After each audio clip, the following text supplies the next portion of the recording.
जय हनुमंत संत हितकारी, सुन ली जय प्रभु अर्ज हमारी। जन के काज विलंब न की जय, आतुर दौरी महासुख दी जय। जैसे कूद सिंधु के पारा, सुरसा बदन पैठ विस्तारा। आगे जाय लंकिनी रोका, मारे उलाद गई सुरलोका। जाय विभीषण को सुख दीना, सीता निरख परम पद लीना। बाग उजार सिंधु महाभोरा, अति आतुर जमका तर तोरा। अक्षय कुमार कुमार संहारा, धूम लपेट लंक को जारा। ला समान लंक जरि गई, जय जय जय धुन सुरपुर में भई। प्रचंड निदाघर ग्रीष्म ज्वाला रे आउट पाउट हेउथिबा पथचारी को शीतलता प्रदान करुवा शीतल बांफ सेवा चलित वर्ष 24 वर्ष में पदार्पण करिछि।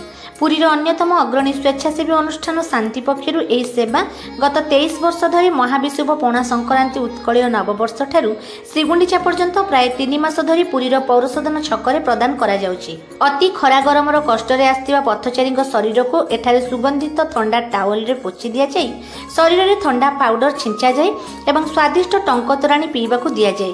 एहा परे पथचारीटीर पाटिरु स्वतः बाहरी आसे।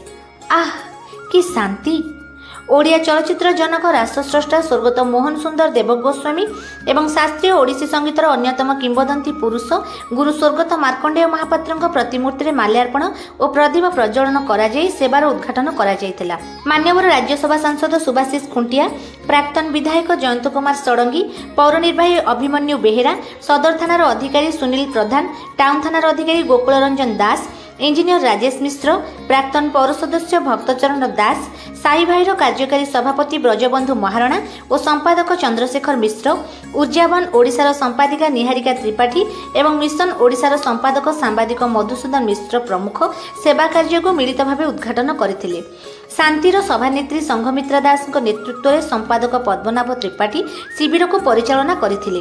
शांतिर उपदेष्टा तथा दृष्टिर मुख्य संपादक नारायण दास, पुष्पजित महापात्र, प्रियदर्शन पट्टनायक, भारती महापात्र, असीमा रायगुरु, प्रमोदिनी मिश्र, कान्हा सामंतरा, चौधरी सत्यनारायण दास, सदाशिव सिंघारी, रमेश चंद्र पात्र, छुई, ध्वनि और शरदचंद्र राय प्रमुख यार परिचालन में अकुंठ सहयोग प्रदान करथिले।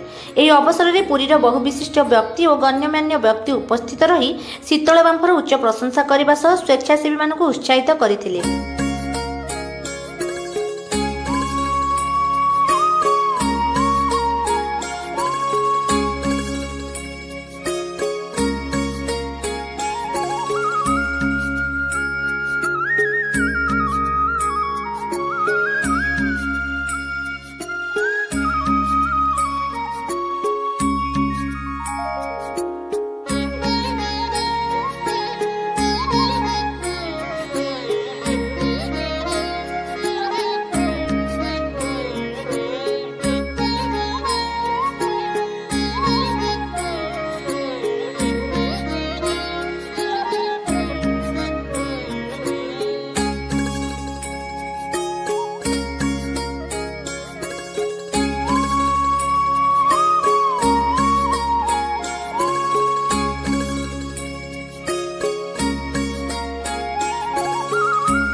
विजय होता है ता मन तो उल्लास रही है से उल्लास रे आसिक शीतल बांफ नहीं आहरी उल्लसित घर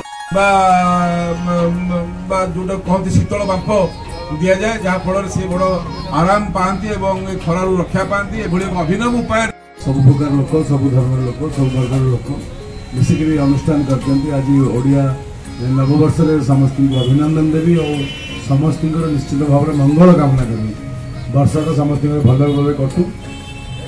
ये जो अनुष्ठान जहाँ कहले आम जो पटिया भाईना जब भी कार्यटा हाथ को नहीं आरंभ। जय श्री जगन्नाथ, बहुत बहुत धन्यवाद।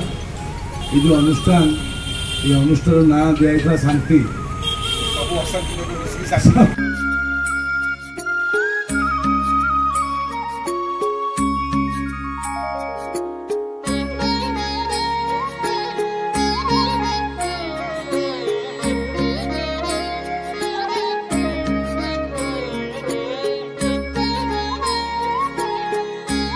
महाविश्व संक्रांति उपलक्षे शांति अनुष्ठान तरफ प्रत्येक वर्ष भली चलित वर्ष जो शीतल बांफ बहुटा सारा राज्य विख्यात है जो पुरी की जो मैंने आसुच्चे निश्चय अनुभव करते खुशी लगुच तो 4 वर्ष है देखी अच्छी सब आज आरंभ कर रथयात्रा जाए सेवा चलुची मुझे निजे आसिक भी मझे बांफ नहीं बहुत बढ़िया लगे मुझे जगन्नाथ पाखे प्रार्थना करी ये अनुष्ठान एमती चलो प्रति वर्ष एमती लोक मानक एमती एथर आसी बहुत मूल्य समय दे अनुष्ठान पक्ष समस्त आप निकट कृतज्ञता ज्ञापन करें आज आसला गोटे थर और लास्ट दिन गोटे थर आसवा कि पूरा समय तक बर्तमान रथयात्रा पर्यंत ये सरला पर्यंत